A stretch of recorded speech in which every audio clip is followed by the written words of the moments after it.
Hello, everybody. Come on in. It's Drama Free Monday. All day long. I'm Barb, and I am glad to have you join me. I'm just sketching in some stones on a stone cottage for a certain group of gnomes.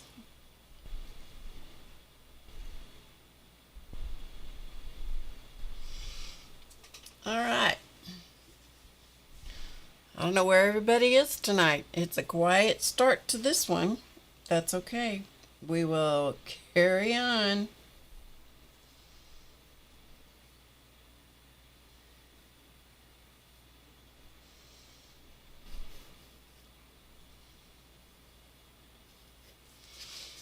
Where is everybody?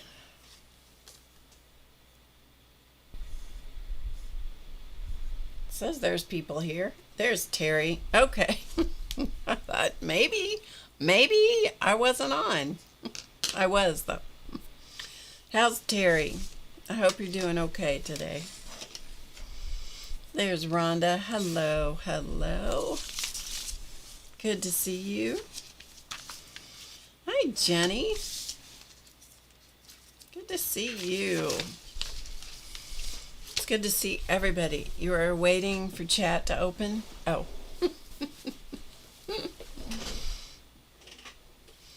I'm glad that it opened up.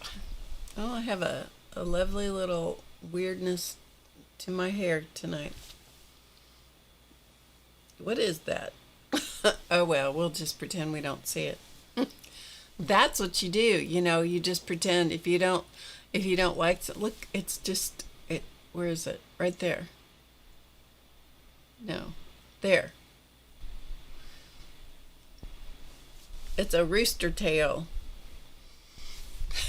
Sticking straight up. Sometimes you have a hard time getting in. Really? Oh, that's too bad. I hate that. How are you guys doing? I hope you're doing well. If you're not doing well, I hope you're having a moment of come for a bit of a sanity break. You never noticed till I put a spotlight out. Of course I can. Hi, Peggy. Oh, it's good to have you guys here. It is hot outside here, man. It is hot. I'm not even kidding you. It is so hot. Whew. I mean, it is like in the upper 90s. Let's see what it is right now.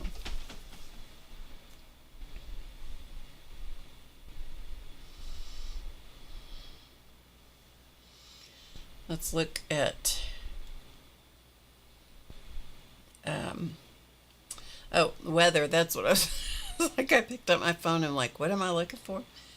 It's only 92 right now. Let's see what the real feel is.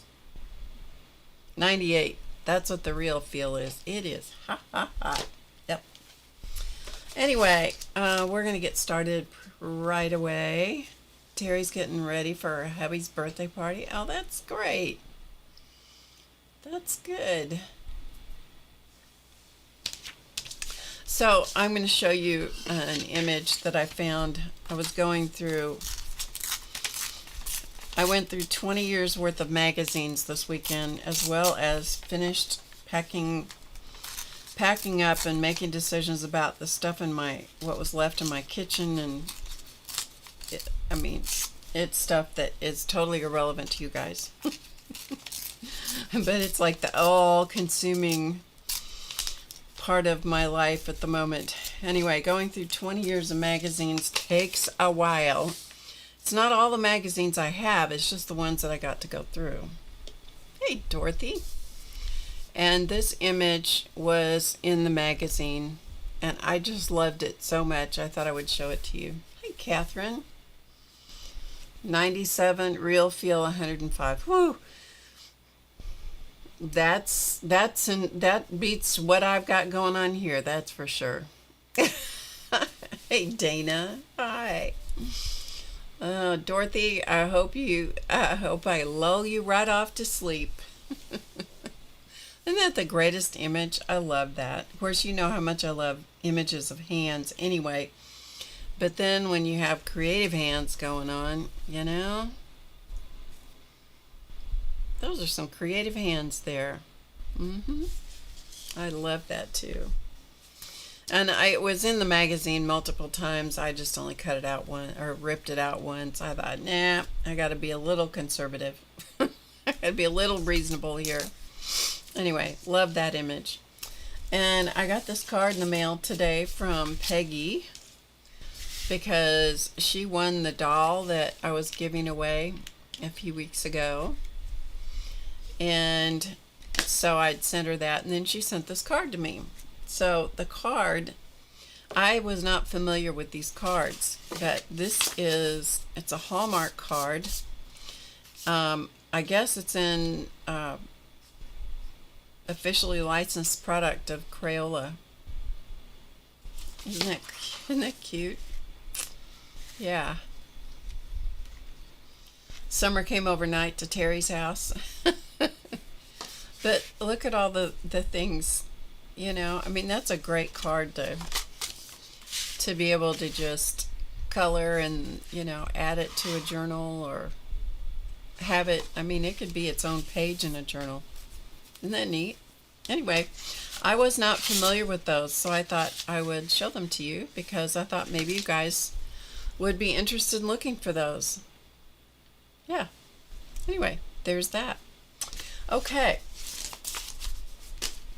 And so here are the gnomes and accoutrement, meaning the mushrooms. Let's see. I'm trying to get them on here where you can see them. And so they are now ready to go on to, the mushrooms are pretty much the same, so I'll just show you one. I've done the sketchy outlines on everything. So they are kind of cartoonish looking. Hey, Linda. And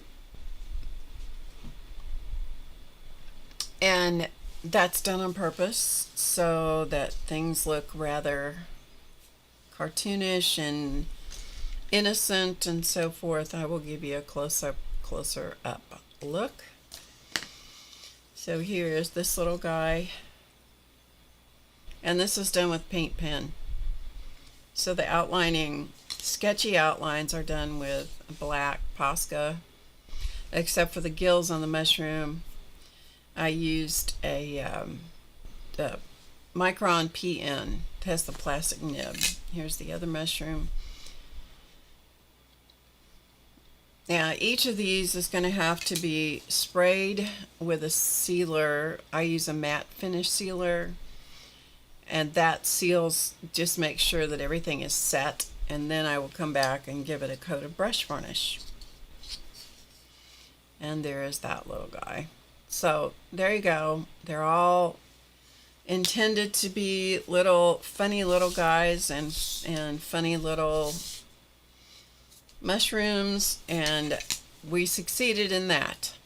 And now we're going to work on their home. So this will be the last time that I do this project with you. I know I'm pushing the limits of people's attention. I know that. And that is okay, right? So here is the house, their house that they're going to live in. And so I have sketched on the door. And things are way out of proportion, obviously. However, if you're going to put something on here like this, I know that they're going to cover up a lot of it, but I would like to have at least some of the background showing behind them. So I made the door purposely way big behind, and then put a little window up here on the top and so forth. Hi, Starla. I hope you're feeling better. You'll be watching from the sidelines. Oh, Starla, I hope you're feeling not too bad tonight. Linda, give my regards to Tim, okay? Give him a hug for me. Okay, so there's those guys, and I may add some little doodads in gold on these guys' shoes, because this one is the only one that has any gold. I could put some gold bells or something on those, but anyway. Well, it does. You know, you gotta have a big door so you can get in. So I have sketched this in with an Arteza watercolor pencil, and the color is white quartz. That's the color I used because I want those to kind of go away. Oh, it's stormy.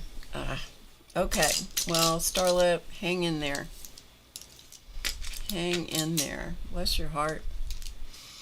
All right, let's go for this little, let's paint some stones. Oh, and in one of the magazines that I was looking through, they had a big stack of stones. And so I just pulled those right on out. Yeah, I just yanked that right out. Look at all the colors in those stones. Interesting, huh? Yeah. So we're going to paint a variety of light, super light colors back here in the background for these stones, and then we're going to make it up as we go along. Yep, we are going to make it up as we go.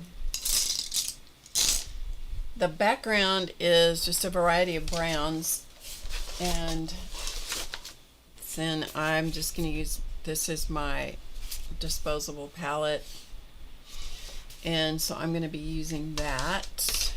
I'm going to have it off to the side here beside me, and I'm going to get some paper toweling,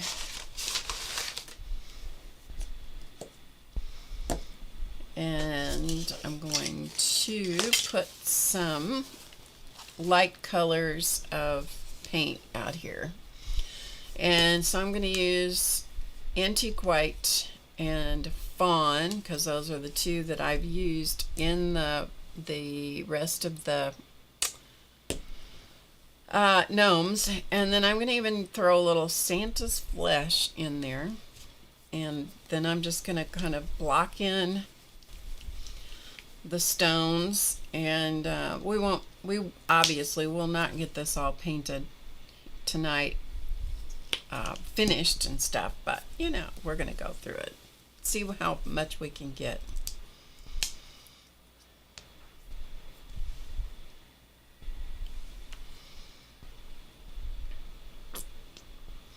So I'm after light colors because I will darken them as I go along. I prefer to start with light and then continue adding shading and so forth as I go to darken them down. So those are my colors. This is Santa's flesh, this is the fawn color, and that is Antique White. All right, let me switch to another camera. Give me just a second.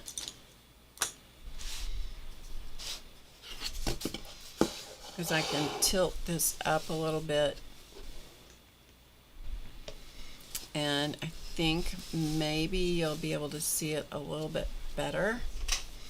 Even though it's going to be at a bit of an angle, I think you'll be able to see it a little better because this is on a tilted surface.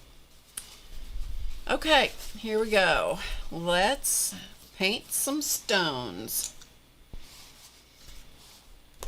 So I'm going to just start out, this is just going to be base coating the stones. So I'm going to get my paintbrush wet, dab it off on a paper towel, and then I'm just going to pick up some paint and we're just going to start and paint in some stones. So how have you guys been today? I know Starla has not been feeling good. I just hate that for you. I do hope that you will find a way to get some relief. That's miserable when some part of your body feels really bad. It's kind of like the only thing you can think about, you know? So I'm just going to kind of dib, dab, dob these stones in. I'd like them to look kind of like field stones a little bit, meaning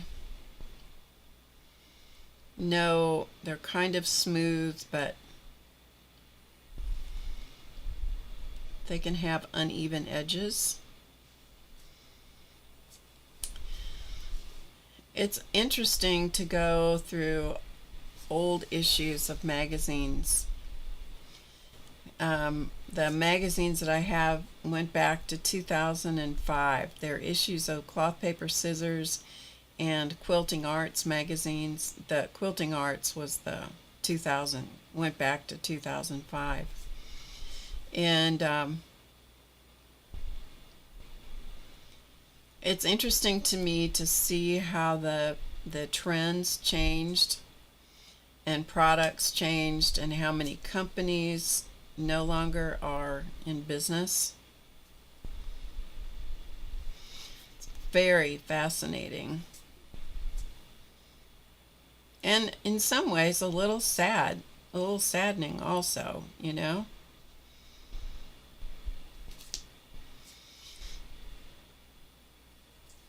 One of the houses that we lived in had a big, giant corner stone fireplace. I'm not quite sure why Claus Man wanted to put in such a giant corner stone fireplace, because it took up a lot of room in that room. It was kind of cool looking, but I do remember watching the stonemason lay the stones in that fireplace.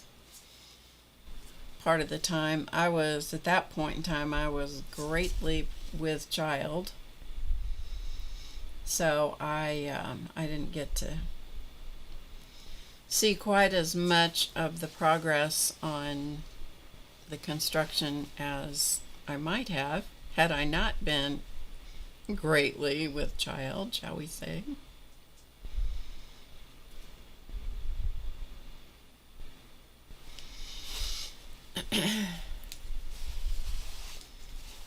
And I'm going to chase that back a little bit because I don't mean for that.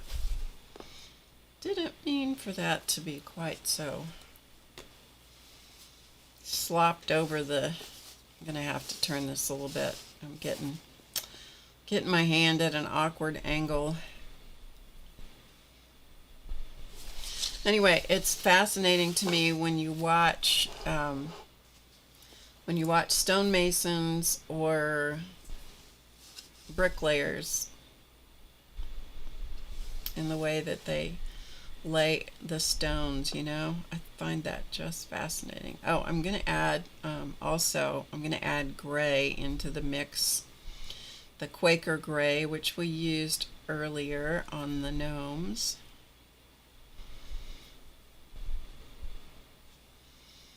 I will add that into this, because then that brings all of the, not all of, but it brings a lot of the colors back into, that we used in the gnomes, brings it into the, down into the stonework. And even though I've kind of jotted down some ideas for how I want the stones to look. That doesn't mean that I am committed to that.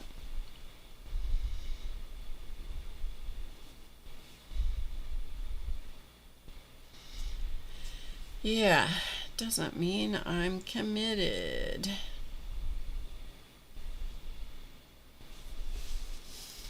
Alright, let's put some over on this side a little bit. It's going to look like a polka dotted house for sure.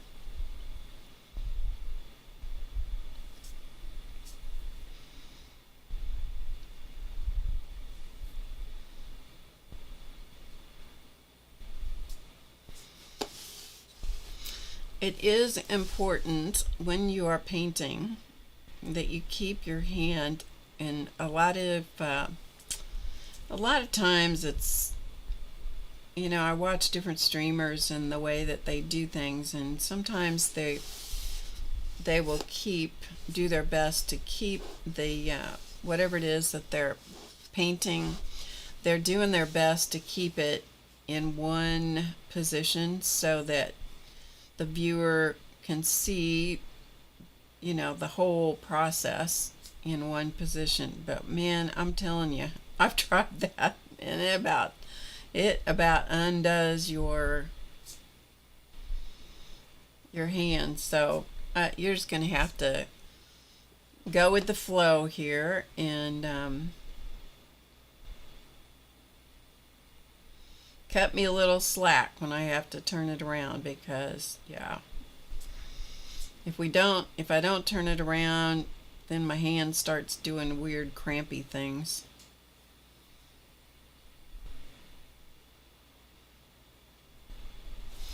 Okay, I'm not going to paint the sides of the house with the stones at this point.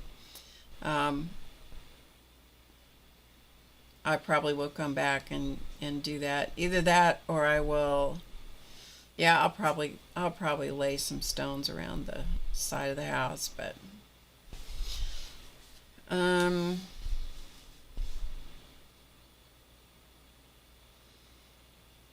okay, we're going to call that good for this color.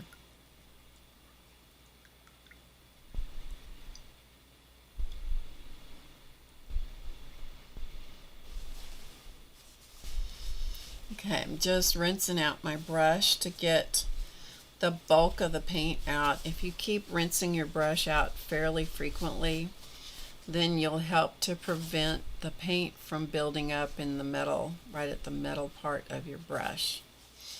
Another one of the secrets to your brush, to keeping your brushes, even if they're cheap, in fairly decent shape, is to use a soap that is made for your brushes. The one that I use is called Pink Soap, and it has been around for a long time, and it will work with oils and all kinds of acrylics. Murphy Oil Soap is a house cleaning, wood cleaning product that is also quite good. You can actually soak your brushes in that. But the pink soap, if you're going to walk away from your painting and you got to go do, you know, you're interrupted for some reason and you're going to come back to it at some point, but you don't know exactly when you're going to come back to it.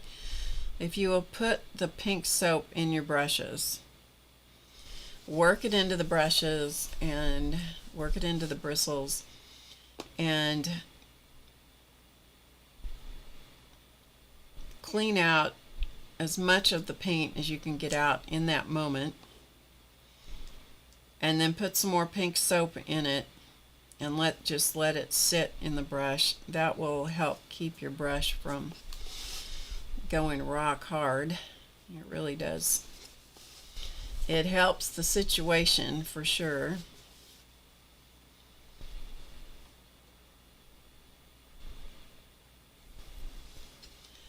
So this is going to look kind of like a polka dotty house here for a little bit. And I'm going to see if I can get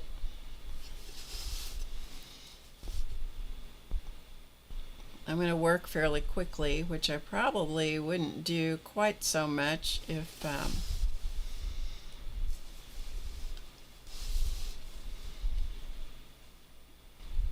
I were just sitting here painting. I tend to be a very slow painter.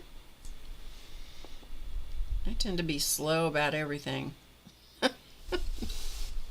That is one of the things Clausman used to say about me. He'd say, you know, you are not fast.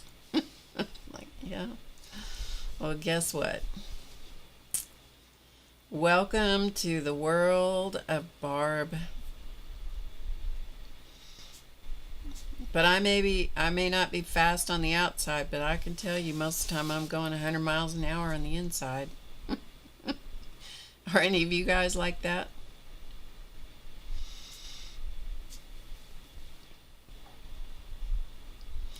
All I'm after is to get a decent coat of paint. You can see that the Santa's flesh is spottier.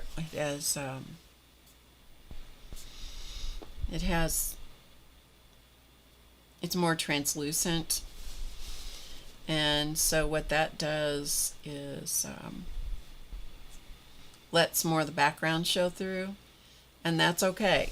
We're after variety.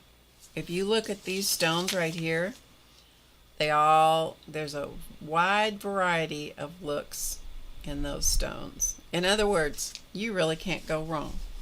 You can just kind of go with the flow and just see what happens.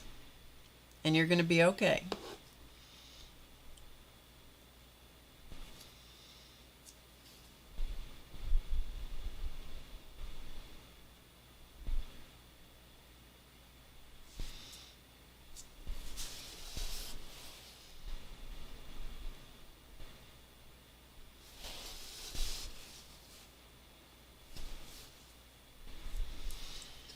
Let's see, what else was I going to tell you?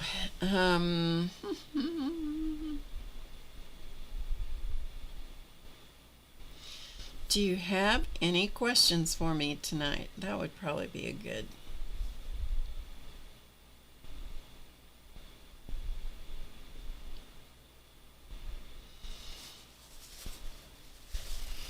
good thing. Hard for you to sit down, I know. I am enjoying myself. It is true. It is true. Okay. What I'm trying to do here is to have kind of a nice mix of colors, like sprinkle the colors around on this little house. We could spend several sessions of streaming painting this little gnome home.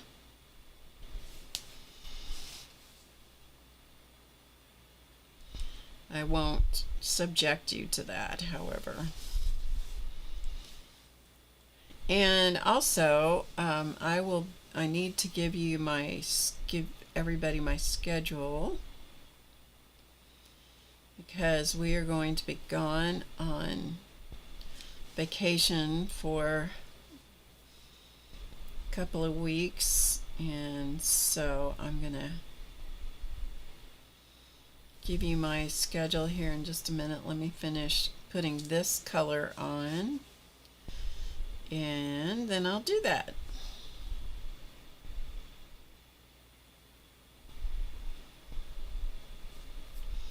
I'm just making these irregular shapes and sizes, but I'm hopefully going to maintain some of the background in between the stones, and realizing that a lot of this is going to get covered up when the gnomes go on. You don't want to spend just,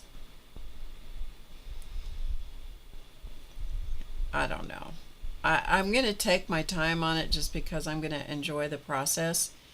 But knowing that a lot of it's going to get covered up, you don't have to be quite as picky about it as I'm probably going to be.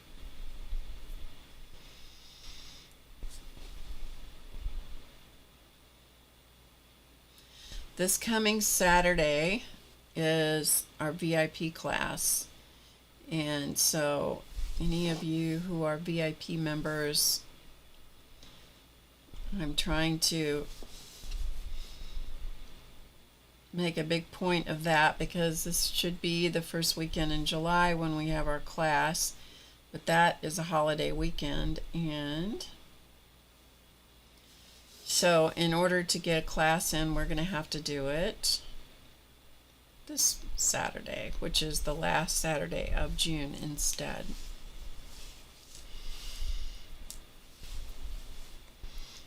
All right, let's almost done with this color.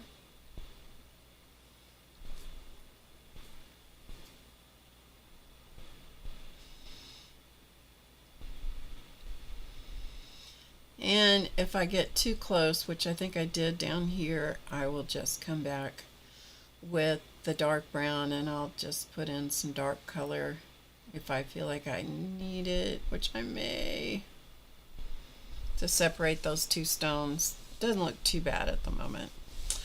Okay, let's also, I'm just gonna kind of streak in some of these colors as I go along on this door.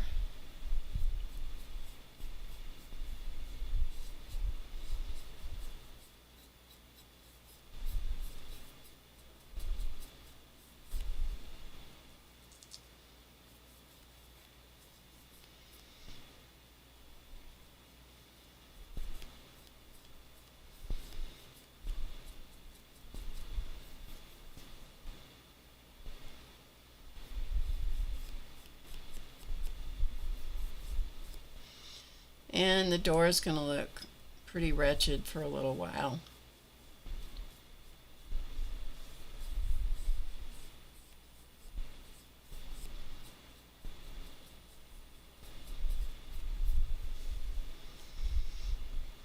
But we don't want it to have the color be real even in it at the moment. We want it to look pretty rough, and we're being very successful with that. Yeah, we are.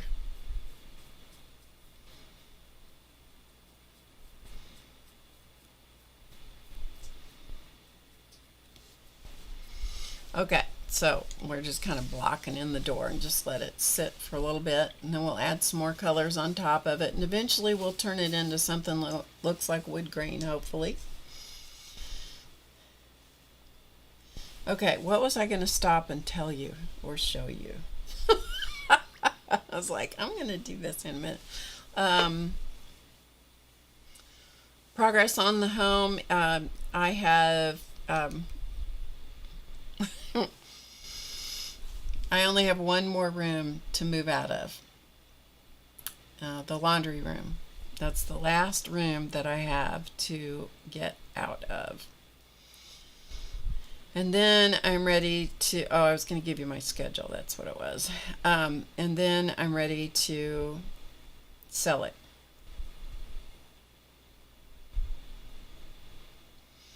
So that is the progress, and I count that a win.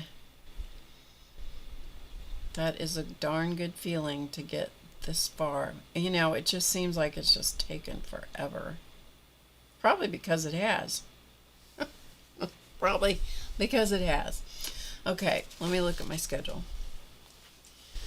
All right.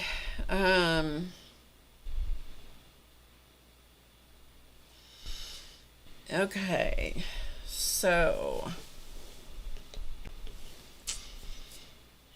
I will be here a week from tonight, And then I will not be streaming again until the 14th of, so I'm going to be here this Friday, the 27th, and back on Monday. So I'll be here Friday and Monday, and then I won't be back again until the 14th of July. So you might want to mark that down if you're interested in keeping track of what I'm doing.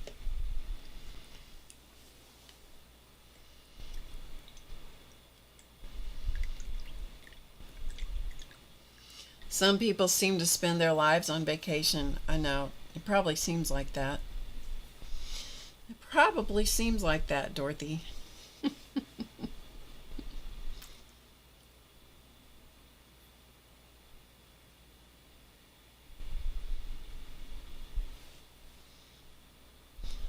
This is a vacation that we are taking with Elton's kids, and so that was an important thing for us to do. All right, I'm just going to kind of blob in the rest of these.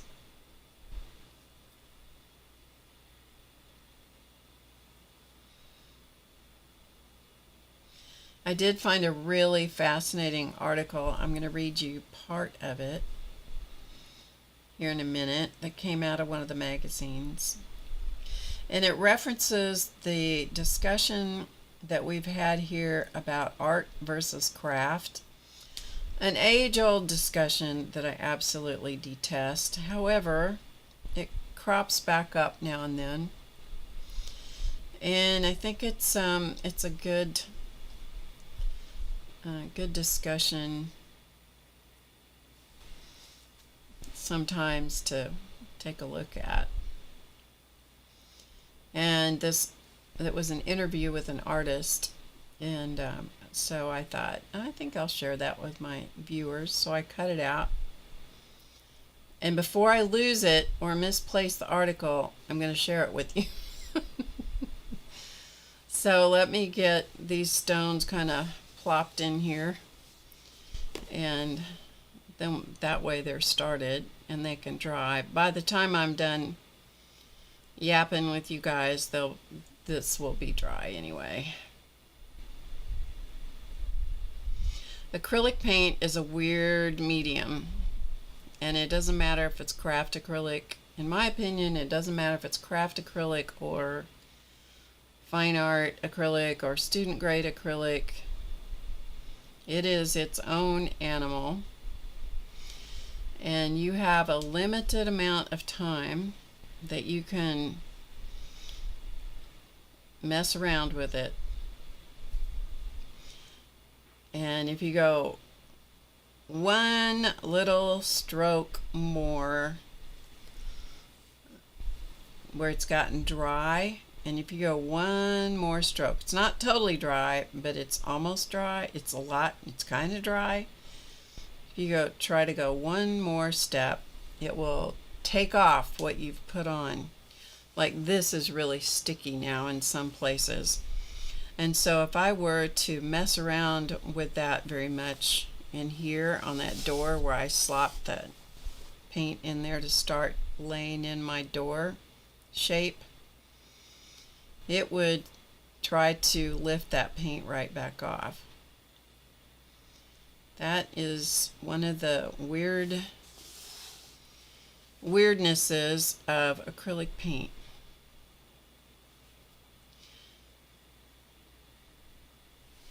So I am going to be extremely grateful when when I'm finally completely out of my house. You know, it's one of those things that I've lived there a long time. A very long time. I've lived in that location for 35 years. And so, alright, I gotta find a place to put my finger. So there's a lot of stuff in that place. that had to be sorted and dealt with.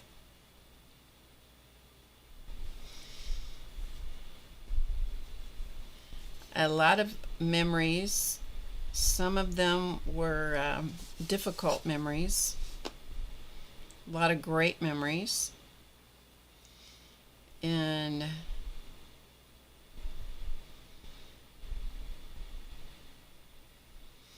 I hope that whoever winds up, and it's a great location, it's a wonderful neighborhood, and I hope that whoever wants to live in that house, I hope it is a huge blessing to them. And yeah, I'm looking forward to that being the situation. Alright, I'm going to put one more stone up here in the very peak of the roof, if I can find a place to put my finger.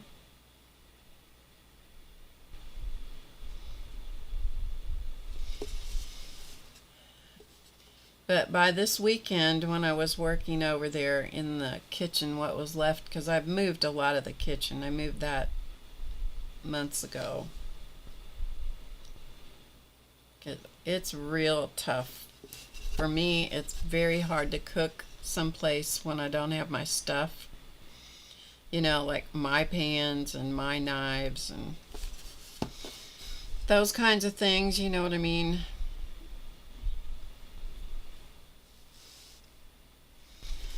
But I still had a lot of, you know, like leftover stuff that had to be dealt with. Okay, now I gotta clean this brush out because it's getting way too much paint in it.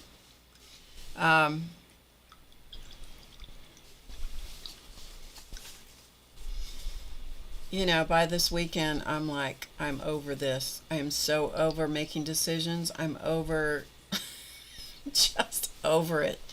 Like, that dumpster is so tempting to just throw every single thing in the dumpster. It's like, yeah.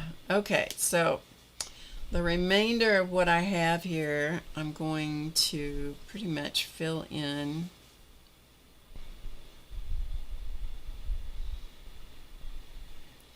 And the words of my son kept ringing in my mind, and that was, don't throw it away if someone else can use it, Mom. I'm like, ugh. Where did you become that wise? But he's right, you know. So most of the time, my logic did overrule my frustration of having to get, you know, I just want to be done. I'm just over it, you know. I have been cleaning out something from somebody. I have cleaned out a lot of stuff in my day. I really have. I'm like, I hope I don't have to do this again anytime soon. All right. And I was talking to some people the other day, and some friends of ours, and it's like you spend all this time collecting stuff and, you know, being interested and having hobbies and all that, and putting things together and building your life, and then you spend all this time trying to figure out how to get rid of all of it. It's a curious thing.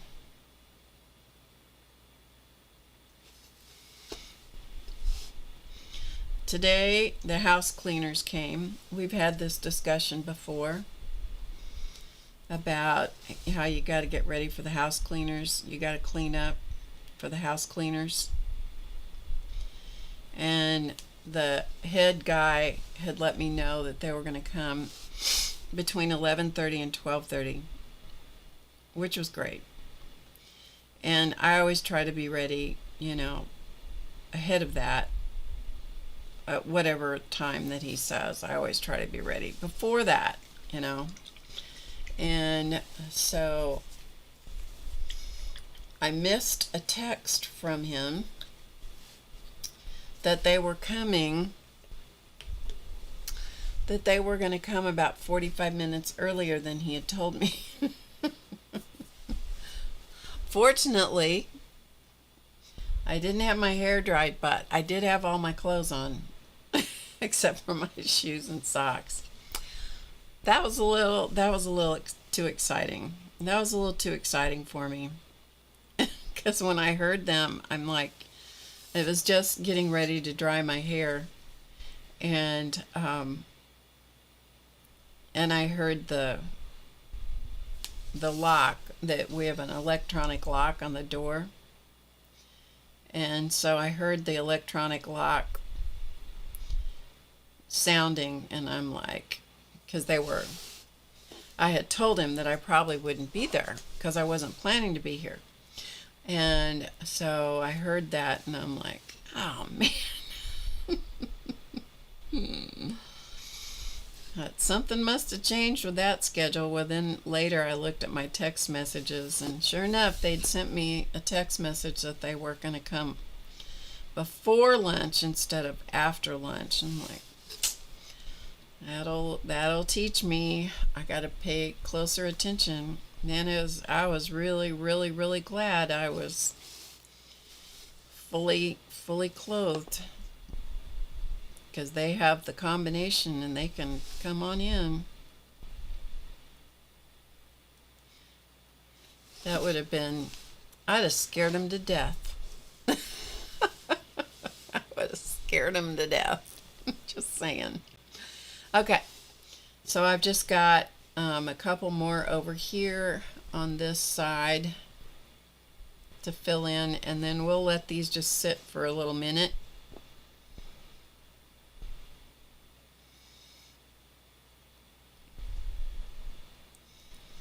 Don't want to put two the same color there, so I'm going to let that sit for a minute. Fill in another one up there.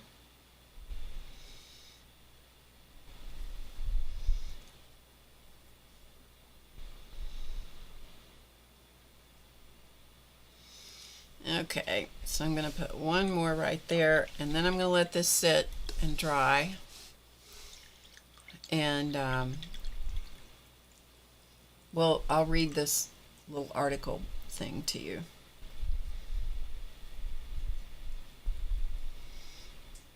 See if I can squeeze out enough decent paint. This is really dry now, this paint is.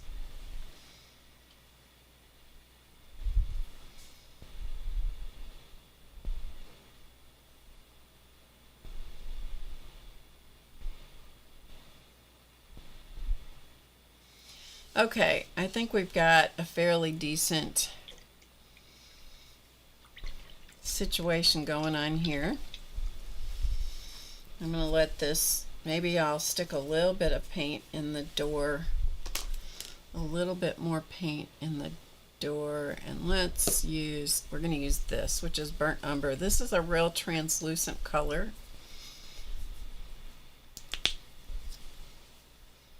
Meaning it is not opaque. And so let me put some of this in here in this door.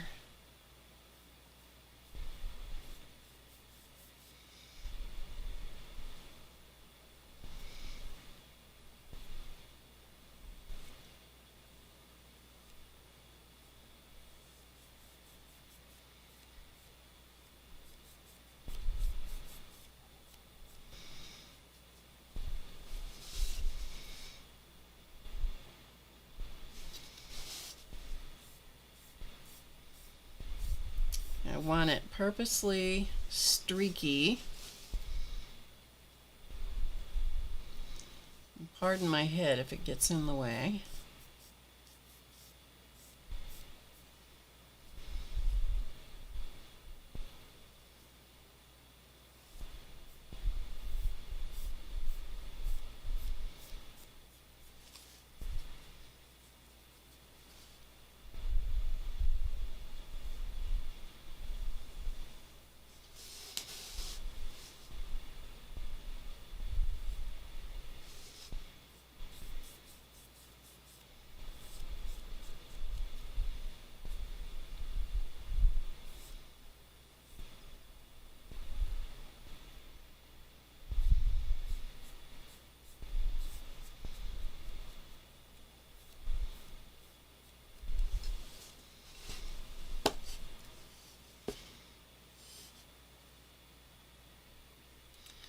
And the door, you know, it is for a gnome, and so if it's a little wonky in its shape,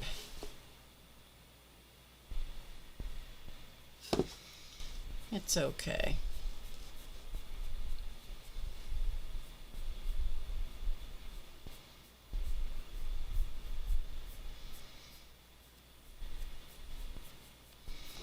Okay, we're just trying to let it have a streakiness to it so it starts the wood. Gets more of that wood grain thing going. Okay.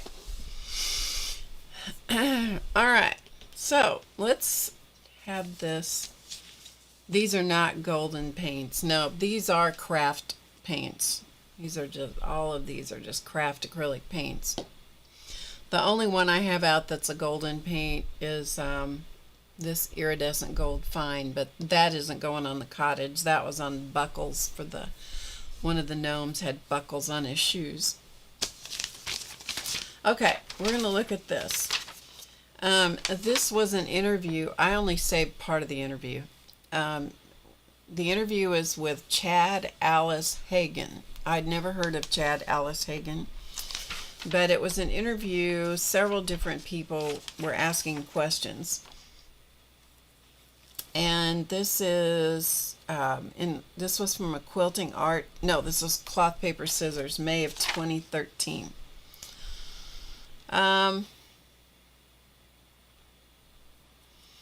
So Chad says, because the travel, landscape, languages, cultures, and foods are different, I enjoy teaching in Europe.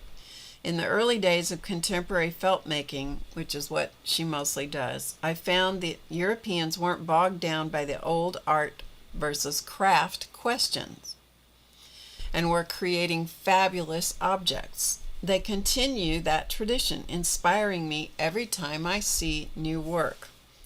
And then the interviewer says, very interesting. We run into that issue of art versus craft all the time. What are your feelings on this sometimes controversial topic?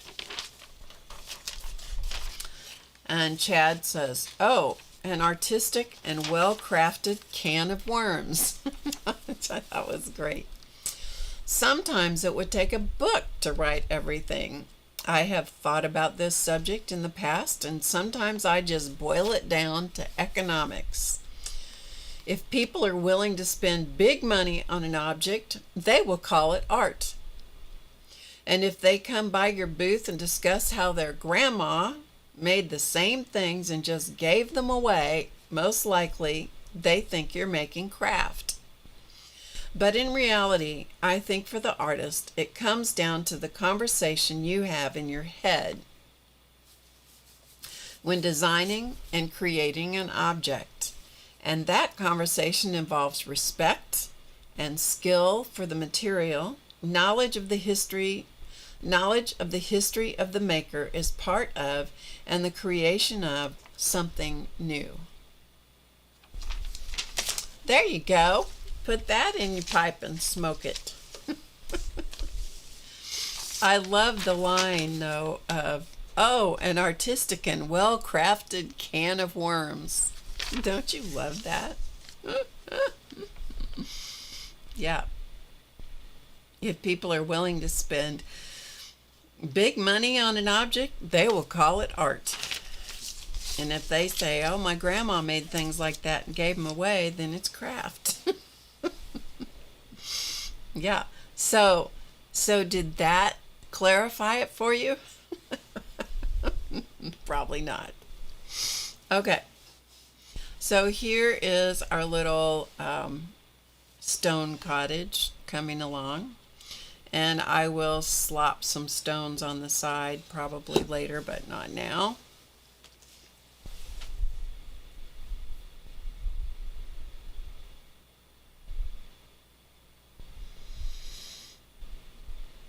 Okay. All right, so let's see, what shall we do now? I'm going to go around the doorway of our little cottage. I think actually the door doesn't look too bad the way it is, because like we said, there's a gnome that's going to live on top of most of that. Let's see, what do we want to do in the windows?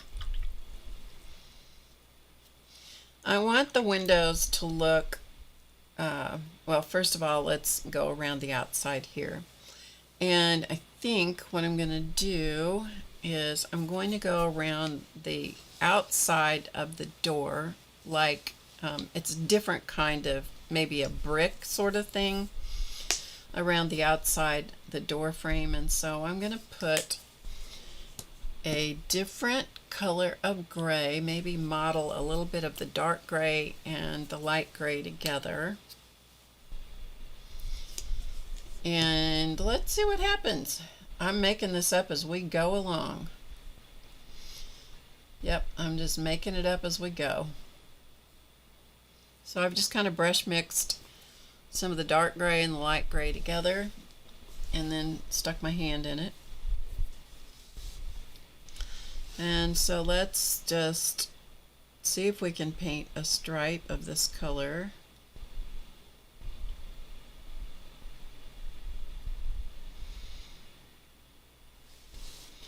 I'm going to try not to touch the stones out beyond.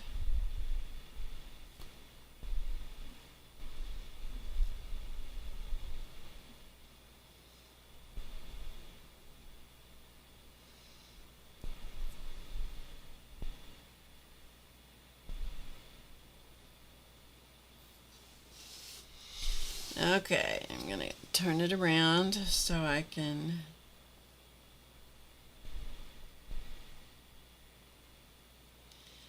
lead with the angle, the longer angle of my brush.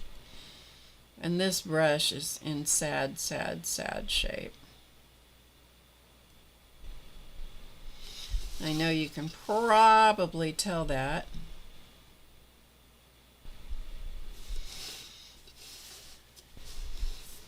Acrylic paint is pretty hard on brushes.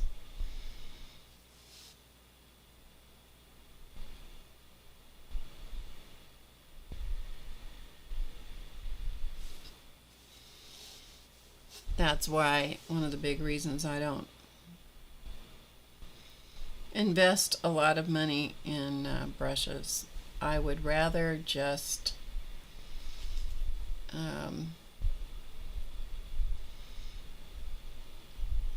keep buying inexpensive brushes.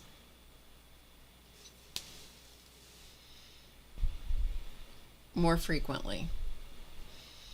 I will buy a set of brushes for what I used to pay for one brush. And you know what? They last just about the same amount of time.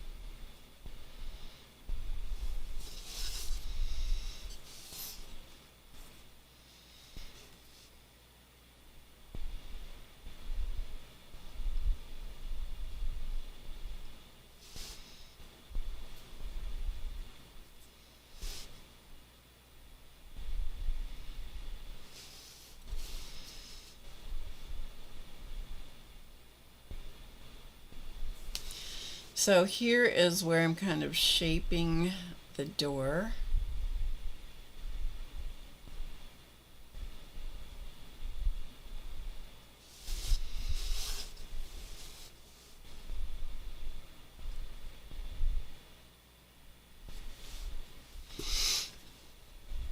And it's a little wonky up here, but you know,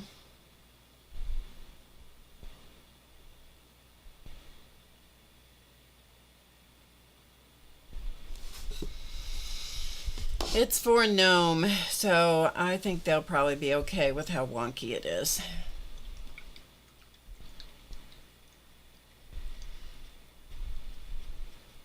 Yeah, Jenny says Grandma's craft is shown in the museums of the world and art is in the gallery, so both valuable. That's a good point, Jenny. That is a great point.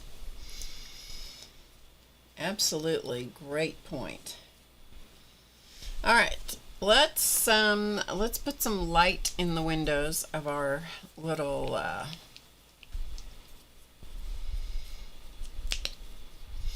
I mean, we want there to be somebody at home, right? So I'm going to use the straw color. No, spicy mustard. That's what it was I was using. Oh, this paint is just terrible. Oh, you know how it starts to get boogery in the bottle? Ugh, yeah. Well, it's done that in this bottle. It's terrible. I'm gonna have to break down. I did buy some new paints the other day. However, I'm not gonna crack them out for this because I want to keep the colors, the color palette consistent throughout this. Otherwise, it's not going to look like it goes together. So, yeah, there is that. Okay. Anyway, spicy mustard. We're going to paint this in the windows. So we have some light on in our little windows. We want somebody to be at home, having the home fires burning.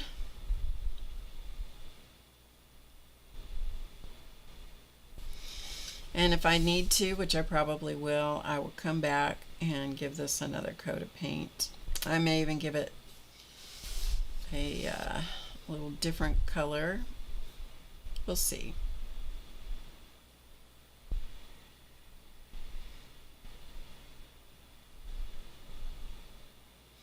It is kind of fun to just take a little basic shape like a house.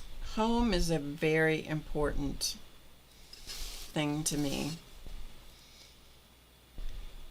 It was one of the things, interestingly enough, that the marriage counselor, pre-marriage counselor that we went to had an observation, a pretty astute observation about Elton and me. And his conclusion was, after he had interviewed us and spent time with us individually and together, he said, you know, there's one, my concern is that you have two different concepts or definitions of home. And so I had to listen to that because I'm like, what do you mean there's different concepts of home? It's like, how could you have two different definitions of home? You know? I mean, to me, it's like home is a special place. It's a refuge. It's a place of safety. It's a place of, it's where you go at the end of the day. It's where you feel relaxed and you feel, you know, that's where you want to go. You go do stuff other places so you can come home, because home is everything, you know. That's kind of how I felt about it. And his observation about Elton was that home was a place that you go change clothes so you can go someplace else. He had a valid point. I'm like, well, I've never thought about that. You know, to me, you work so you can go home, so you can be at home. Home is a critically important place for me. It needs to be comfortable. It doesn't have to be fancy, but it has to be comfortable. It has to be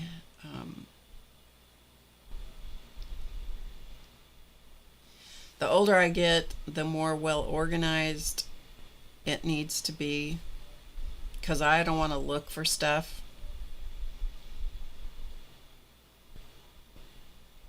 You know, I don't want to look for anything. I want to know that if I open a drawer, it's going to be whatever it is I'm after is going to be there. Like scissors, for example. Let's say, you know, regular old, just crafting kind of scissors, you know, the kind that you don't, that all you want to do is cut string with, or cut a piece of paper or cardboard or something, you know, or a box cutter, you know, because you've got something you want to open a carton with. I want to open that drawer and I want to know that that thing is there. I don't want to look for it. I don't want to go looking around. Okay, and this little, there's a little window that I've put in this door.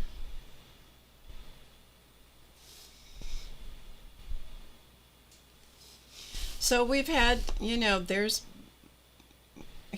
counselor was right, you know, those observations were right. We have two very different, probably definitions of home. And it was really good that he pointed that out ahead of time, because that way it wasn't a shock when some of those differences began to be apparent. And can't even tell you what a challenge it is to try and talk and do this at the same time. Alright, hold on a minute. I gotta put my window in here.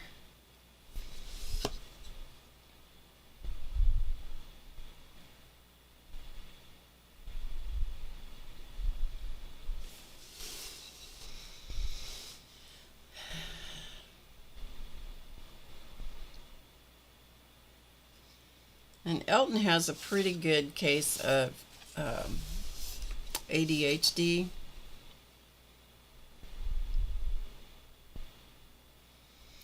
And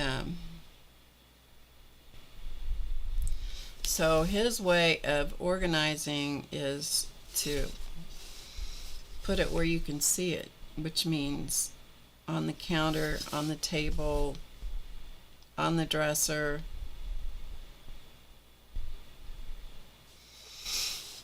Because out of sight is out of mind for him. I've almost got this straight, not quite. I'm going to make it a little, I got to make it a little straighter, you guys. The gnome will probably cover it up. But you know what? I'm going to know that whoever was the gnome carpenter tried real hard to make it level. Home is my safe space. Yes, it is. Home is my safe place. Home is where I want to go back to. There have been a couple times in my life where that sense of safety was really threatened, and that was really, really hard for me. Super hard for me. Okay, so let's take a look at our little house. So far, so good. So we got windows. We need trim around the windows, and we'll do that. But let's work on the stones, shall we?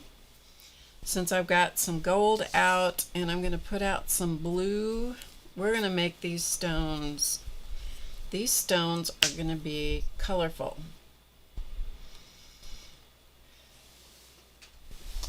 Alright, so I'm going to put out some light, stuck the cap right in the wet paint. I'm using the colors that I've used throughout the rest of this painting project. And so I'm going to use a little bit of the tomato spice and a little bit of the, what was it, baby blue, and a little bit of, if I can get some out of here, spiced pumpkin. I have some of the spicy mustard out, so I'm going to put a little spicy pumpkin, if I can get some out. Oh, there it comes. Good job. Alright, so we got some of that. And then I'm going to get a little bit of this green tea. And also maybe a little bit of light avocado. And then I think we'll put out a little bit of burnt sienna, because that's what we used in the gnomes' faces. So I'm just getting little dabs of each of these colors. I hope you guys are still here. Yes, Dorothy, I just saw your comment about maybe you should have lent me your niece. You should have, because it's taken me for flipping ever to get this job done. However, the only thing left is the laundry room, and that laundry room, I am here to tell you, most of that stuff is going in the dumpster. Yes, yes it is.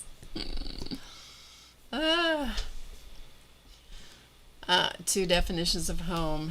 Jenny says, interesting observation about the two definitions of home. Your husband says you are his home, and he'll be wherever I'm. Oh, that's nice. Wherever he hangs his pants. There you go. That's pretty good. That's pretty good.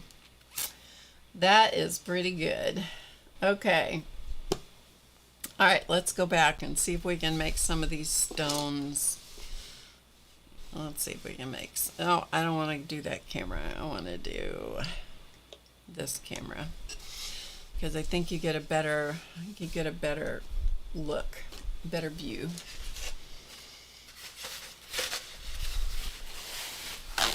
Dorothy says home is where everything I love is, whether it's people or art. I agree with that too.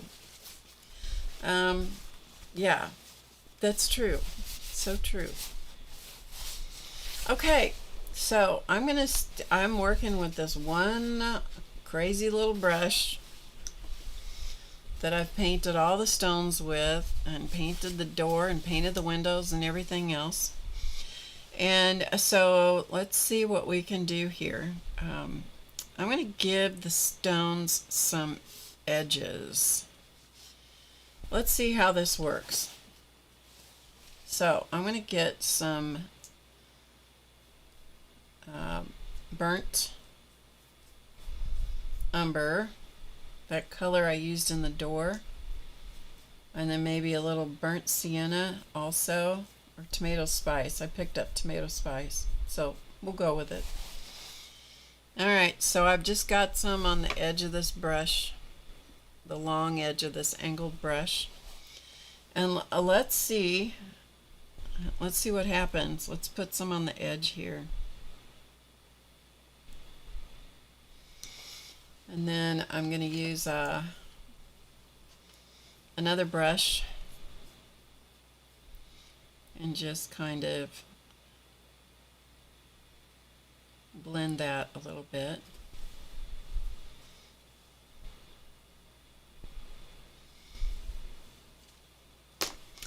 And then maybe pick up more of the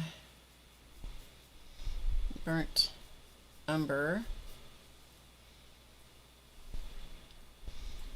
See if we can just get the burnt umber mostly. And get some edges.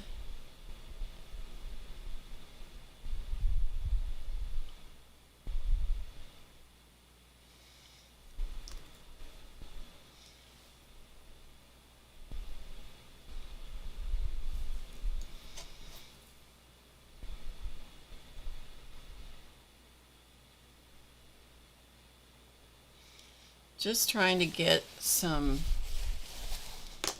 textures and so forth into these stones. And I'm just going to play with this for a minute till I kind of get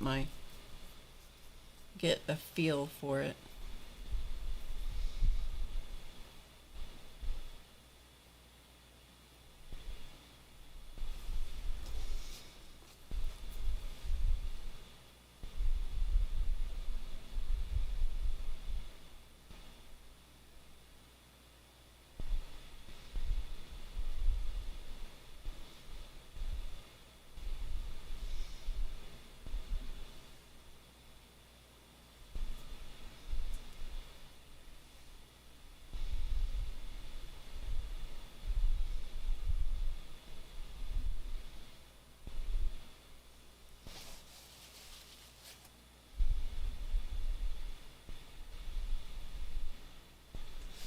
You can tell when I'm concentrating, can't you? Because like I kind of get off in my own world. Okay, let's go for another one.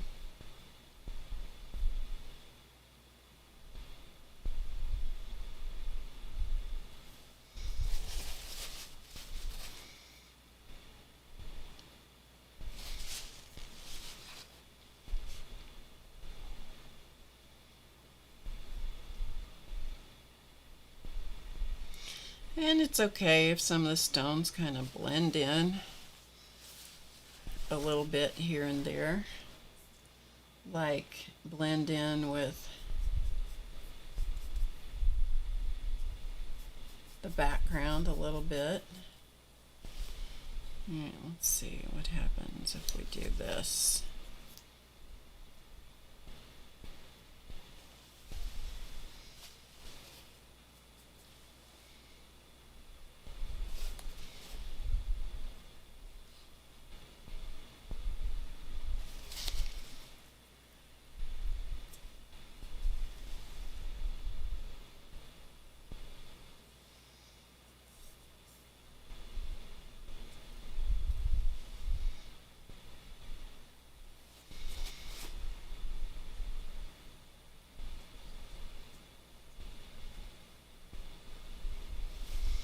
Okay, I think I kind of got the idea of what I want to do here, and that is I'm just going to pick up a variety of colors as I move around and dabble them on, as opposed to painting. Like this one I painted, I'm going to have to go back over that a little bit. And then I'm going to use this other brush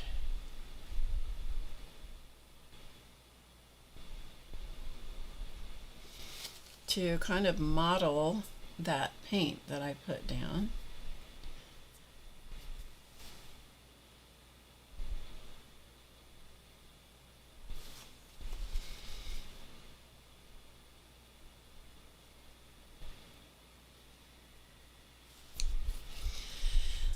And then we're just going to keep going and just see what we get.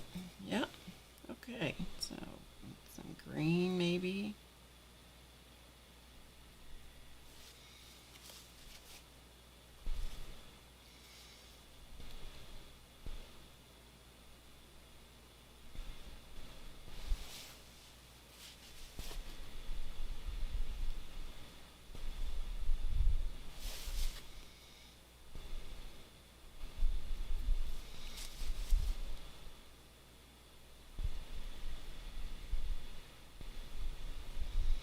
Trying not to turn each one of the stones into a solid color.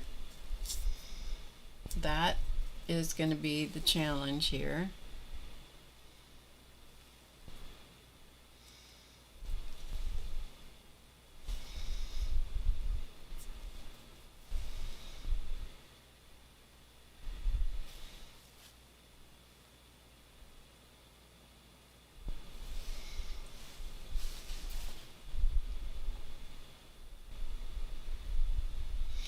And acrylic paint, kind of like watercolor, is you got to let it dry to know what you have.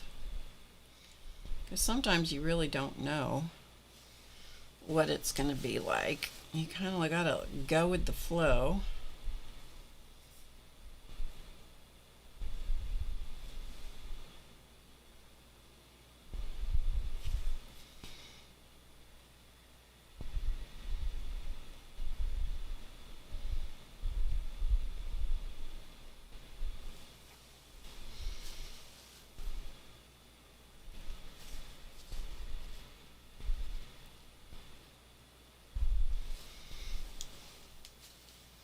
Okay, let's keep going. Let's see what happens. And I'm just taking it on a stone by case basis. So it's like, okay, what do I want to do in this stone? Let's make it different than the other ones. Now, the other thing is, do you remember when I was talking to you about on the gnomes, how if you're going to shade something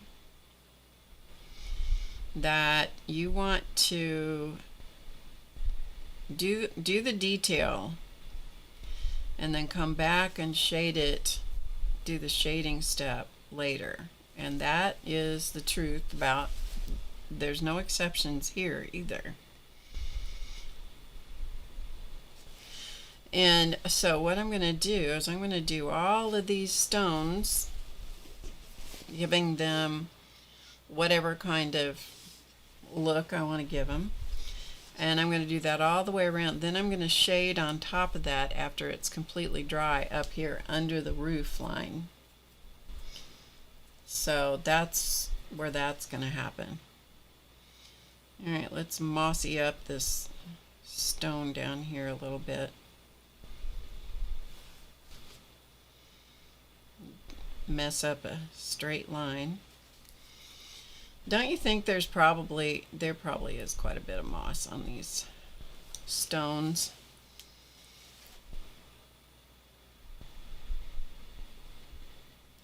I always loved an ivy covered cottage. I just thought that was the coolest look.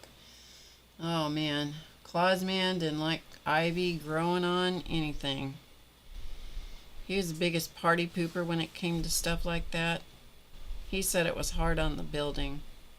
He was probably right. He usually knew what he was talking about.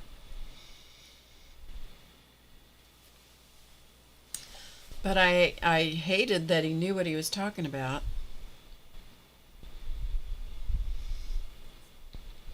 Because I think it's very cool. Moss. Moss and ivy and stuff like that. Yeah, I always liked the way it looked.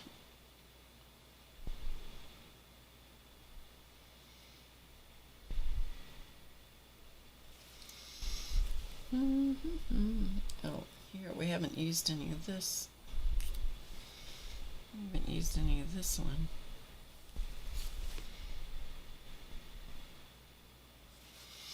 Okay, I think we're getting somewhere. I do. The spiders. Yeah.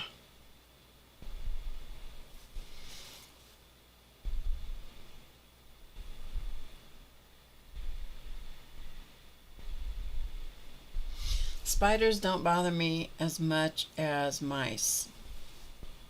Yeah, mice I don't care for at all.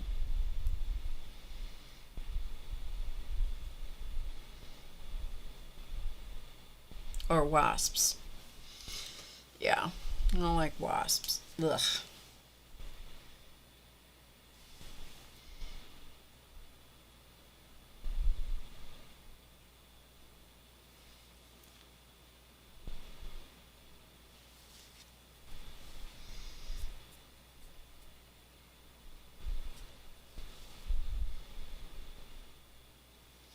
We have, at my house, I have a bed of ivy in the front yard.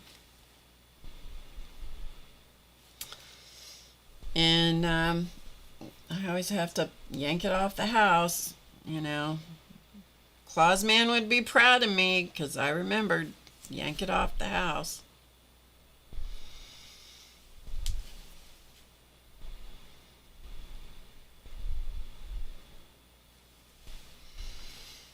Alright, let's put, I do like the colors in the stones. I do like that, I have to say.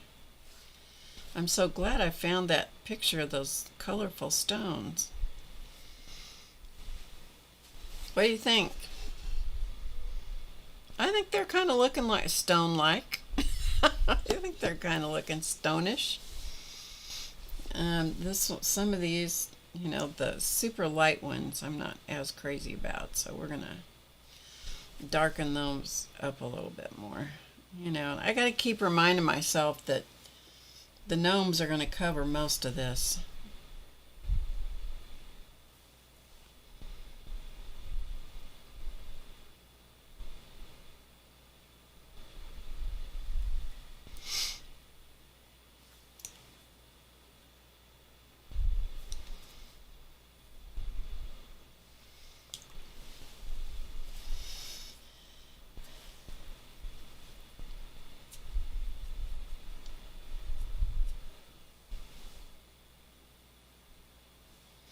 This morning, Elton has been gone to Missouri Boys State this weekend.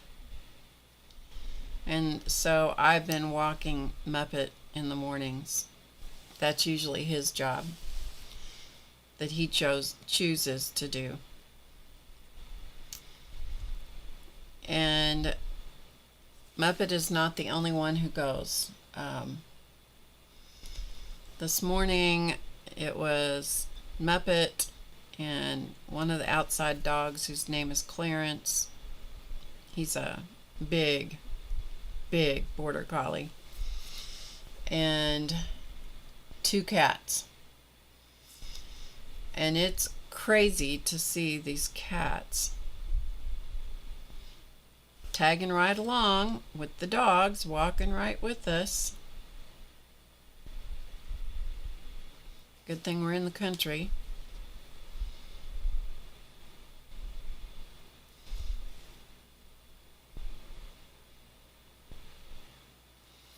Okay, looking better. All right, let's go. Let's just put some of this on this stone.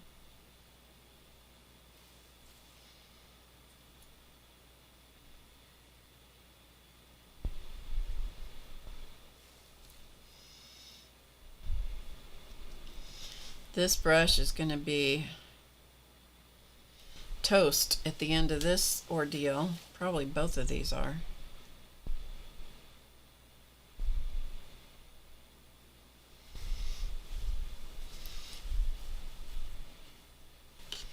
I know.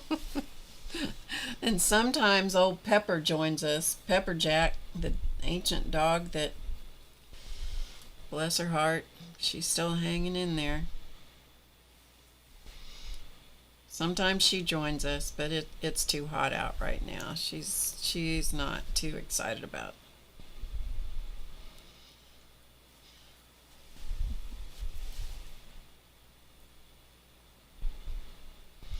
I looked back once today, and one of the cats had just laid down in the middle of the road.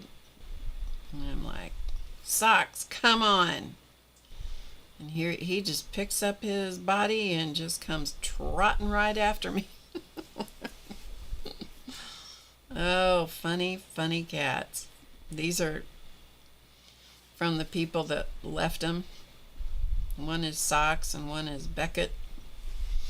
And, oh, they're funny. Goodness. And they both went today. They both went.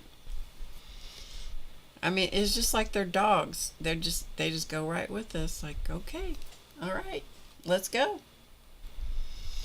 All right, I'm just going to put a teeny bit.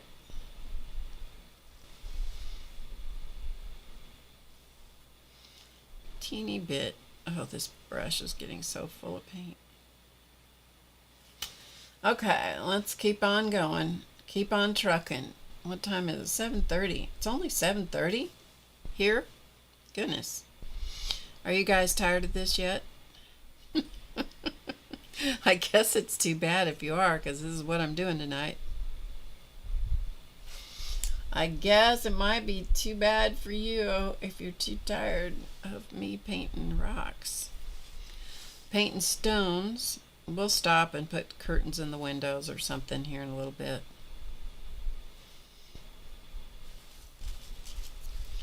But we gotta paint some stones, man. Yeah.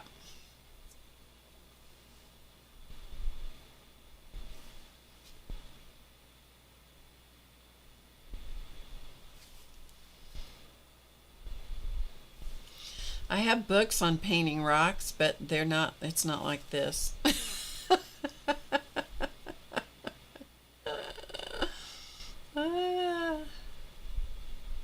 Oh, Terry's teaching about spiders, so that's good.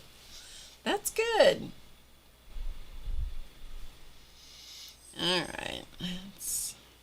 That's going to make that disappear. We don't want that.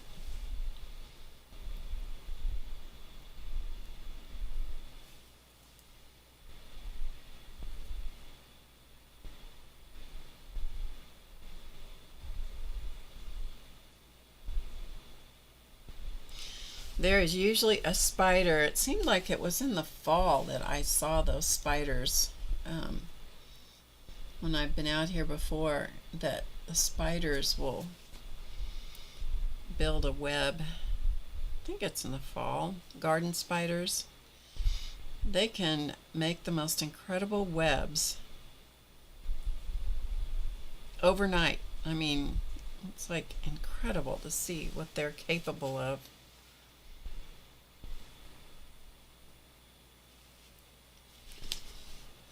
Looking in the monitor, they actually look more blended than they do on the camera. Let me see if this other camera represents it better. This still makes them look muddy, but they look kind of stone-like. Yeah, I'm okay with it. I'm okay with it. I mean, when you compare the polka dots to this side, they look more stone-like. Yeah. Okay, let's keep going. I gotta clean out a brush. A wolf spider, size of a $50. Woo!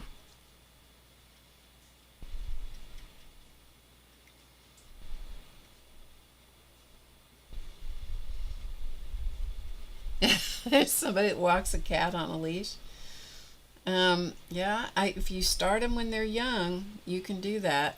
These cats are country cats. They're like, they're not gonna, I can assure you, they're not gonna be having any leashes put on them.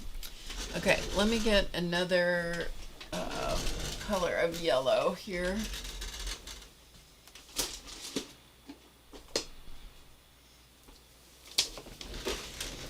I want to put a little brighter yellow in the windows. And this color is cadmium yellow. Still craft paint, but I want to brighten the windows up just a little bit. All right, let me find a different brush.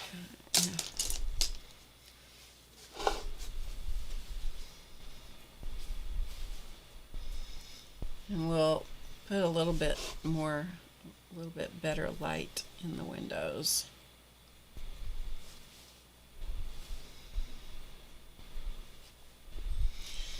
The home, images of home are really important to me too. I noticed as I was going through all these magazines, the things that really stand out to me are images of houses, home, the hearth, hands.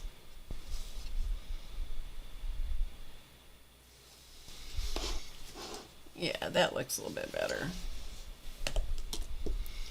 It's interesting to see, you know, as you deal with creativity for a while, it's pretty interesting to see how whether your interest stays the same over periods of time or does it change.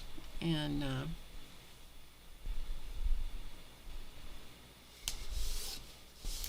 home has always been a very powerful image for me, but so has the image of hands. Hands bring healing. They also can hurt.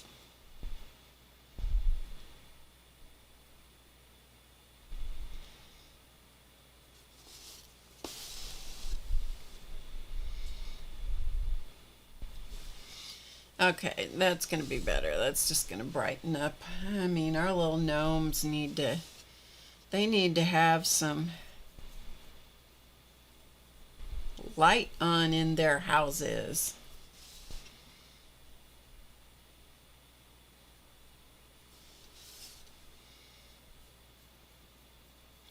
Yellow is a funny color. Yellow is hard to cover anything, and it's also hard to cover, and it's hard to cover it up. Anytime that Clausman was requested to paint something yellow, he would just shudder.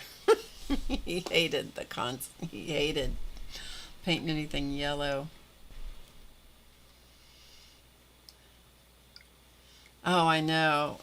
When you put, I think it was Dee Dee Willingham one time had an image where she had a picture of, I think it was 4 or 5 generations of women in her family and their hands, and I can't remember if she's the one that did it with their feet also or if that was somebody else, but that was the coolest thing. Okay, let's do some more stones, shall we? I just needed to put some more light in the windows. That was starting to bother me. Okay, let's go back to this burnt umber and a little burnt sienna. The temptation is to paint all the stones exactly the same. And if you do that, then there's no point in taking the time to paint them different colors to begin with, right? It's so easy to, it's so easy to repeat yourself.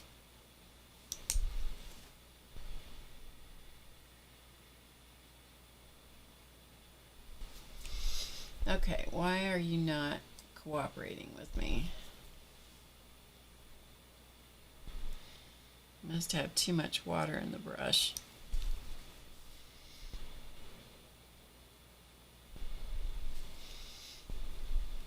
Let's put a little bit of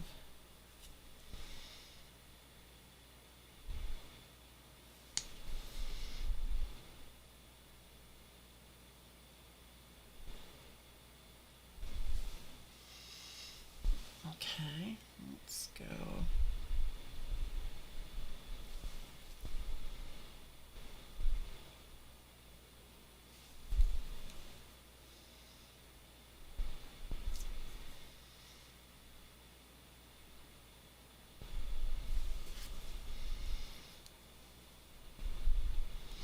Yeah, that discussion of art versus craft, I think I've told you guys about this, but there was one time, this was years ago, I was working at a store,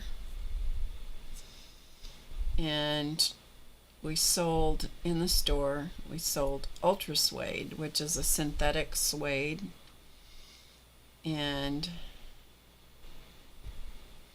the owner of the store had taught a class on making down-filled ultra suede vests. And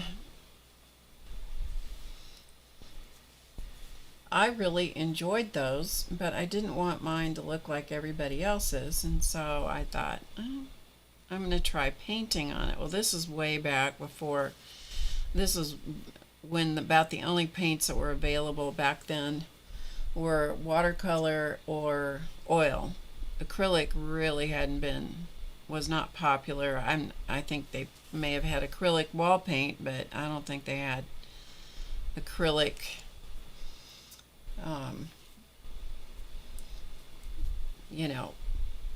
artist paints yet. And so I thought, well, I'm going to try it and see, if I can paint something on this.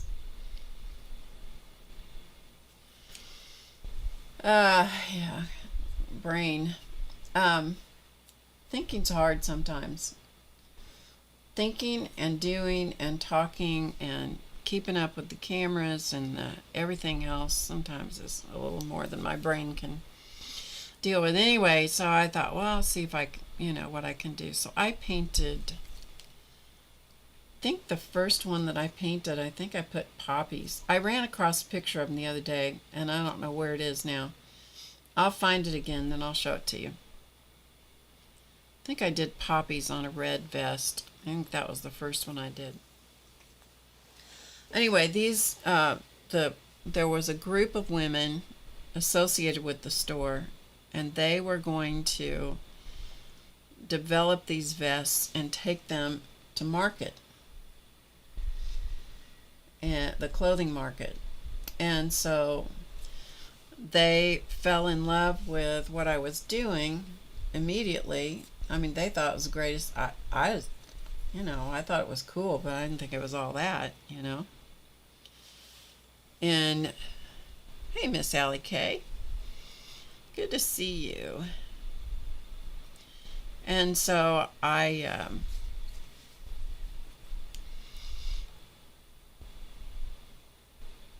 mean, I enjoyed it. I totally enjoyed, the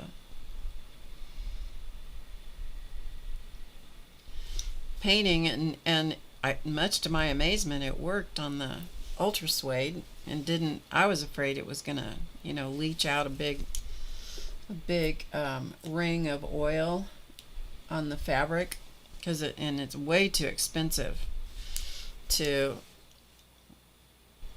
mess up, so I was doing it on scraps and stuff. Anyway, point being, I did that, and then I took it in, and this group of women, thought it was so cool, and they wanted to know if I could do some more, some different kinds of flowers. And there was even a judge here in town that also liked to sew, and she wanted to know if I would paint some flowers on her vest, because this was a class that was going on in the store. And I said, well, what kind of flowers do you want? She said, well, she loved, it was a kind of a purpley blue color, and she said, oh, she loved irises. And so I found some kind of wild iris, that, because I had to have something that would go with the fabric. And so I painted that on hers, and she loved them. They were like a Japanese iris or something. I don't know. I don't remember for sure. Anyway, the whole point of this is these women, the group of women, were going to they were going to go to market, and they were going to show the vests, the painted vests, at market, to see if they could sell these. Now, to this day, I have no idea what they thought they were going to do. I mean, I wasn't going to be able to mass produce painting a ton of hand painted vests for their market. I don't know what they thought. Anyway, it didn't end up going anyplace, but that's beside the point.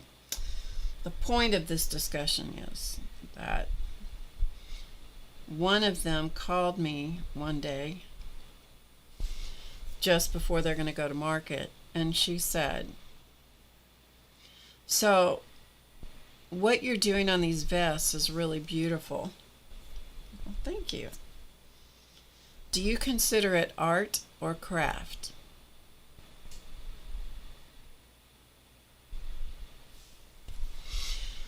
And may I tell you that absolutely took my breath, because that's not even a question I'd ever been asked before.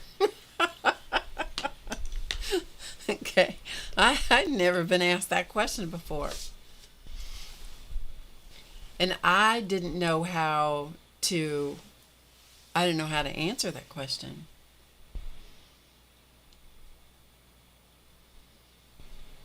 Lots of stone bridges. Oh, that's cool, Allie K. Hey, Jean.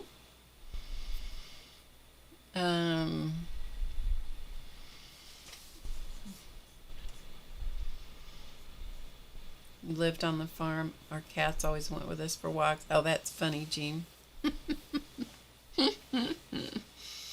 I'm kind of liking these little stones. Are you liking these little stones? I gotta keep getting some fresh paper towels.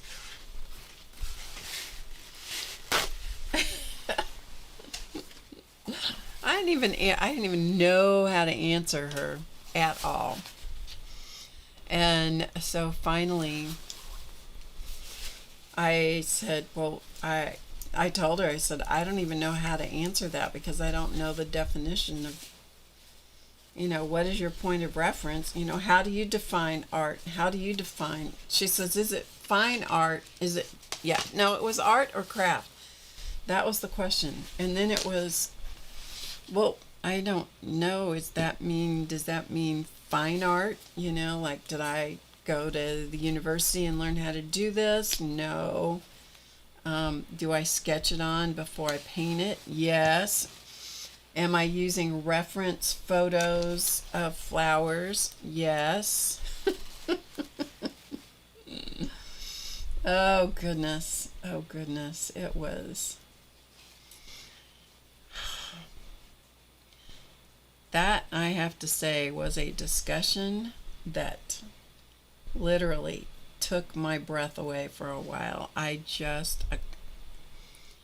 can't even explain how much that discussion bothered me. And when she couldn't explain what she was asking, that was even worse for me, But every so often I get drawn into that discussion. But I like that, what that artist said. What was it she said? Oh, an artistic and well-crafted can of worms. The whole discussion of art versus craft. Yep.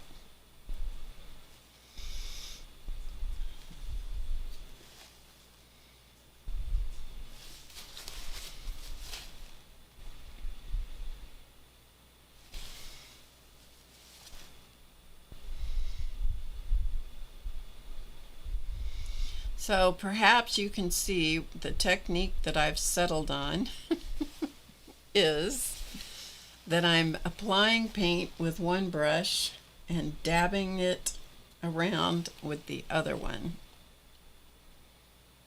So I'm just applying some paint, and then the other brush, which has been dipped in water and dabbed off, and if it's not moving the paint well enough, I put a little bit more water on the brush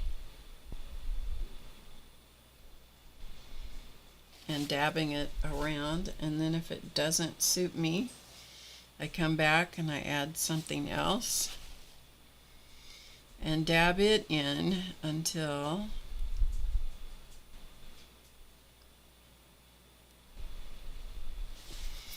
I kind of get a little bit more of what makes me happy.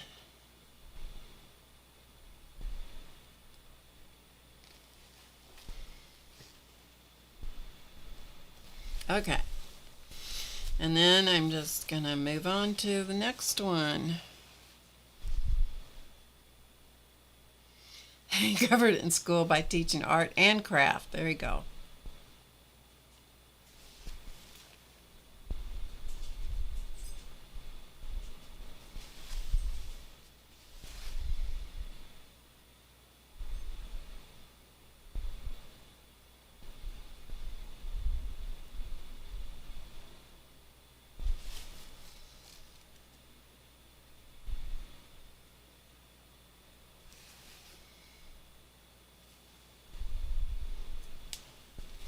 And I just have an assortment of colors out here on the palette.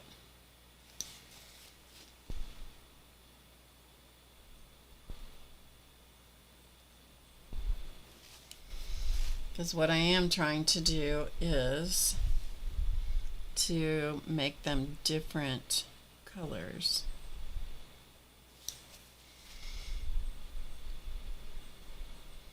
But you do have to let them dry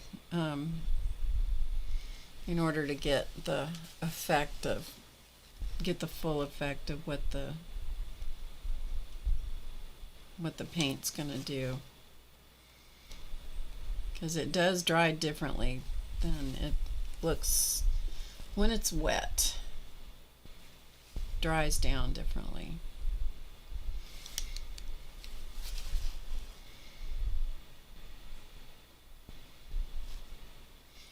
The key seems to be not to blend it too much. Like, dab it on, pat the color in.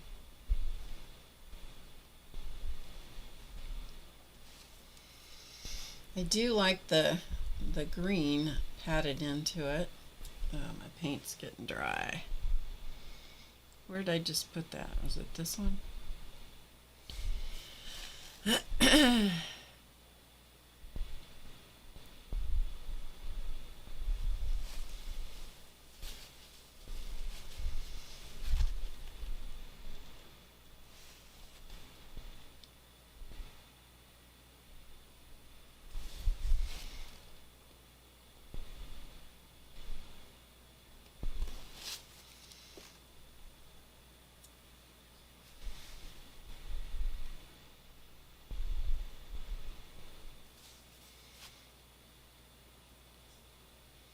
And in case you're really wondering what kinds of stones these are, I have no idea. They're mined, they're quarried by the gnomes, and they didn't tell me where they got them. No, they didn't tell me where they got them.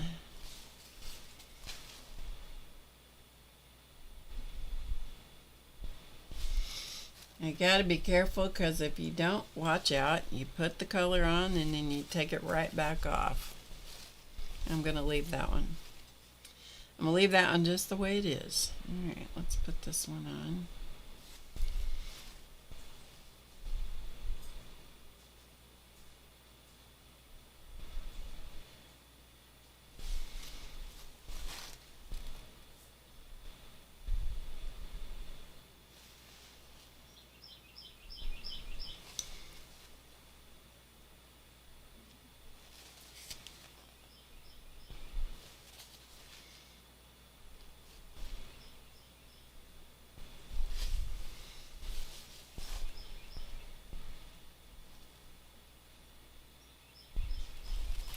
Okay.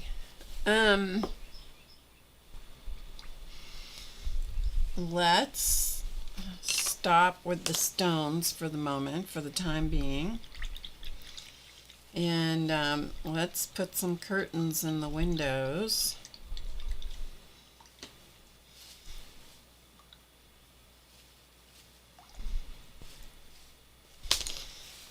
Because they might show. They could show in the windows, and I'm going to put white curtains in the windows just because I want to. Yep, so I'm going to put some white acrylic paint on my palette. I'm going to get a brush here,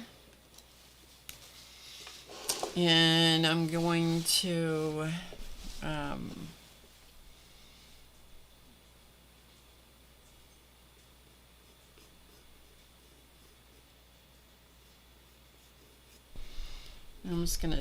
I'm gonna sketch in some curtains.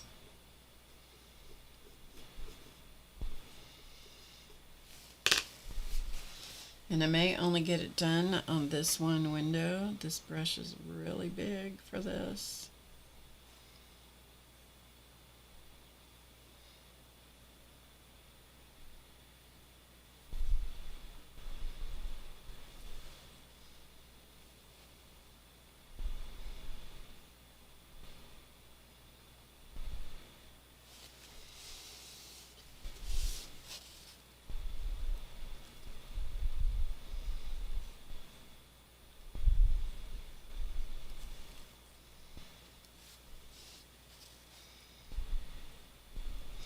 This brush is too big for this area. But let me tell you that I'm not going to get out another brush right now. I'm not.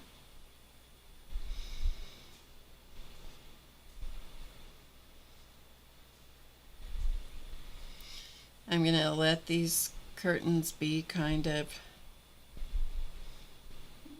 gauzy looking.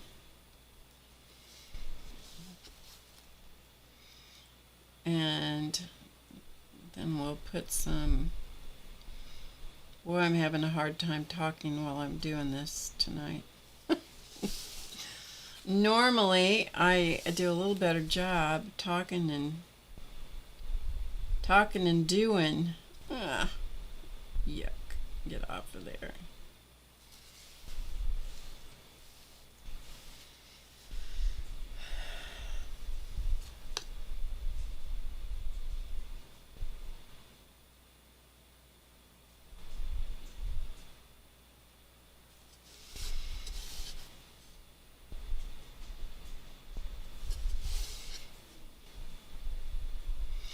But for whatever reason, my talker and my thinker are not in conjunction with each other.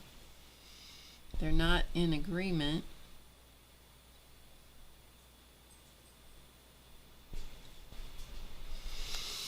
All right.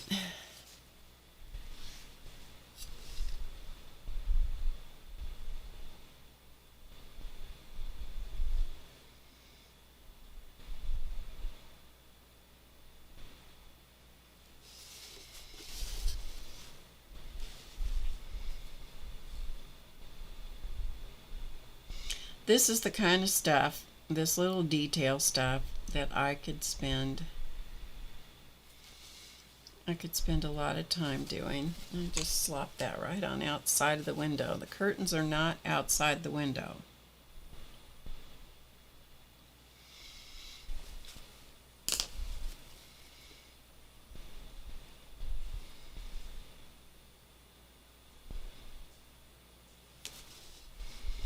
Okay, now the other thing I want to do, I'm going to see if I can get this little brush to work for me, and before the brush or before the paint totally goes away. You can hear Muppet coming. Muppet! If she could hear me, it would be nice, but she can't. Hi, come here. Yeah, hi. Did you lose me? Did you lose me? Yeah. Hi. I know, I'm just about done. She's ready for food.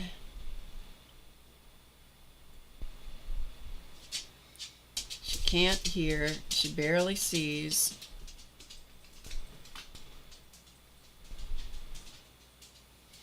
Okay, so we're just, while I'm doing here, I'll hold this up so you can see it in a minute. I'm just using some thicker paint.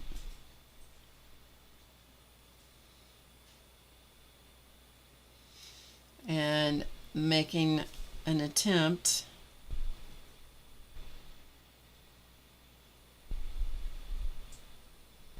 at some lace, kind of suggestion of a lace edging. When I get done, when this is all dry, this is really thick right now, but when this is all dry, I'll show you in the other camera where it'll look, you'll be able to see it better because it's blowing it out. Okay, can you see the lace on the curtains? Hopefully. When this is dry, then I'll come back and I will I'll put the divisions, the panes, the wood that suggests the panes of glass in, because you got to put the curtains in before you can put the panes, the wood that divides it into panes of glass. You got to put the curtains in first, but that's got to be dry. If I try to go in there and put wood in there now, and the wood around the outside, it's going to make a big mess. We don't want to do that. Yeah, we don't want to do that. Okay.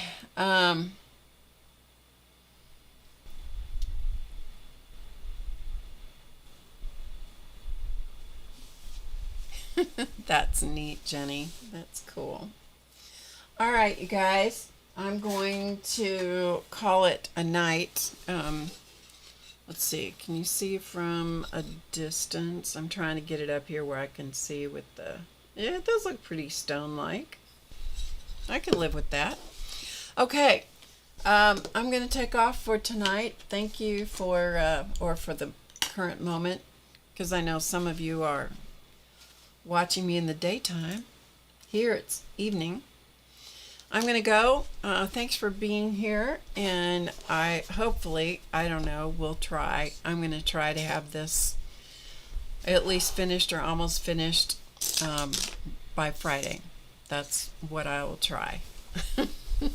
One can always hope. Okay? Thanks for being here, everybody. I hope you have a good rest of your day. Hi, Connie. The stones are awesome. Oh, good. I'm glad you like them. And I will see you when I see you. I'll be here Friday at 2 p.m. Eastern. Until then, as always, remember to get creative today, because you know it's easy. And I'll see you before you know it. Thanks for being here, everybody. Bye for now.